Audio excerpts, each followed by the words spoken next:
So, I want to talk to you very briefly today about money and about how that affects the human consciousness overall, and about what we should be doing as a collective to use money in a way that is fruitful for ourselves and for the greater good, if you will. So, basically, I live in Silicon Valley. I live in a place that is wrought with money, honestly, just floating around. We have a booming market, or we did. But we still pretty much do. We live in a first world country here on this side of the world, and money is very easily accessible. So I've seen people garner mass amounts of wealth. I've seen mass amounts of wealth in front of my eyes. I've just always grown up in a place where things were very affluent. And, in this way, you really start to discover, or at least I did, how money is just a tool, right? It's just a means to an end. It's a tool for survival. It's a tool for thriving. It's a tool for giving. It's a tool for being able to propagate things that are important to you and to be able to start movements and protests. So money is a very beautiful tool. And, if you've ever heard at all anyone shame money in any way, that is just because the level of understanding towards money is not entirely there. Money is actually Lakshmi, and Lakshmi is Vishnu's consort, so Vishnu's feminine energy. And if you have heard of Vishnu, if you've heard of Lakshmi, then you know what I'm talking about. So, why should Lakshmi or money be always respected? Well, because it is abundance. And we know now that in our world, so much is lacking in terms of balance on a scale of abundance. So many countries have mass amounts of wealth, and then so many other countries are living in poverty. And this is an issue because it is known that there is a global disparity. It is known that there is a huge wealth gap globally. This is not systemic in terms of, being segregated to small populations. This is a global issue. And so it is something to talk about, and it's something to actually never stop talking about until we can make sure, to some degree, that humanitarian efforts are being worked accordingly to be able to dispel money evenly throughout the world. And so going back to what money is, what is money? Money is also food. Money is life. Money is survival in that way. Say you're very sick and you need money to get better. Say you live in a third world country and you've grown up in a place where it has been difficult to even get enough food for the day. Then having mass amounts of money, having these scholarships that colleges provide students in first world countries, for example, would be really helpful and really beneficial. Actually, could even save lives overseas. So this is something that one could say lies on the scale of humanitarianism, but honestly, it doesn't. It just lies on the scale of logic. It's basically just very obvious. And if one were to claim themselves as a humanitarian for thinking in this type of way, then obviously the term humanitarian has been over-romanticized and underused, because humanitarian efforts are extremely noble, but they're also based on basic human survival. This is how we should be thinking all of the time. So money is something to share and to give because it is energy. That is what Lakshmi is. It is the feminine, abundant energy of the universe. This is factual. And it is to be given. It is to be harnessed and used accordingly.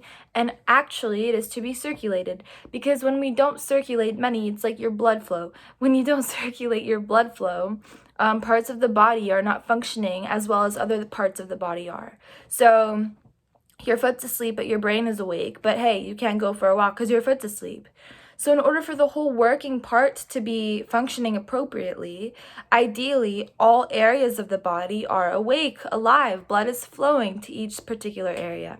So we can think of our globe, we can think of our humanistic individual existence as being akin to a working human body, because in essence we are a collective. We've just been taught societally that we are separate. We've just been taught societally that we are different from one another just because we are encased in human bodies that may not be joint, but inherently. It is the same essence within each and every human body that is existing, that is prevalent, and that is, allowing the human body to be alive. This is the essence of life. Take a living man and a dead man. The only difference between the two is that the soul is present in one body and then it's gone from the other. It's transferred its state because energy can never be created nor destroyed, right? So in this way, it's crucial, actually, especially with everything happening right now with COVID and whatnot, it's crucial that we come together as a collective and understand that we are different parts of the same whole. And actually, if you think about it, we're not that different. We're human beings. We all go through the same humanistic emotions. We feel the same things all of the time. We get sad. We get happy. We're very primitive in our underdeveloped mind, in our primitive mind, if you will, in our reptilian brain. But on the other hand, we each have the potential, the beautiful potential that animals, for example, don't have, of self-actualization and self-realization and understanding who it is that we are, why we came into our own existence, what we are to do here on Earth, etc. We are the only mammal that can hypothesize all of these things. And so it is our duty, biologically, to answer these questions, to go inwards and to actually find the answers to these questions on a very hermetized level, on a very individual level. And then once we all understand cognitively that, hey, we are the same, it becomes very obvious that things like this, which I'm speaking about, global efforts such as allocating resources, are to be done, are to be carried out, are to be employed. So this is something to really keep in mind. And I do understand that there are powers at play here that a lot of people, cannot measure up to because of the level of power that they have had for generations. And I'm talking about different families that have amassed wealth for generations. If you look at the wealth gap, it is so unbelievably exaggerated. So you have like the 1%, but hey, it's actually really not the 1%. It's like the 0.0001% that has most of the wealth in the world globally, from a global perspective. And then the rest of us don't. The rest of us are existing on varying levels of wealth. So like I said before, it's not about the wealth, because at some point you have so much money that you don't know what to do with it. And you die, you leave it for your kids, what have you. And then, of course, things are just propagated generationally. People spend money on things they don't need to spend money on. This concept of ego gratification and sense gratification is continuously fueled. People don't wake up and learn how to use money appropriately, or even what the goal of human life is, right? Which is kind of like the most important aspect, the most important thing that we should be learning and cultivating here. So these are all very serious issues, and actually we don't have much time, because time is the most important resource that we have. You might have heard this phrase before, time is money, because it is. Time is money. Time is the ability to move in a way that is progressive, to move in a way that is globally progressive, infinitely progressive, exponentially progressive for your lifetime here, as well as for the lifetimes of your beneficiaries, as well as for the lifetimes of your communities, societies, and globe, right? The earth in general, or its population.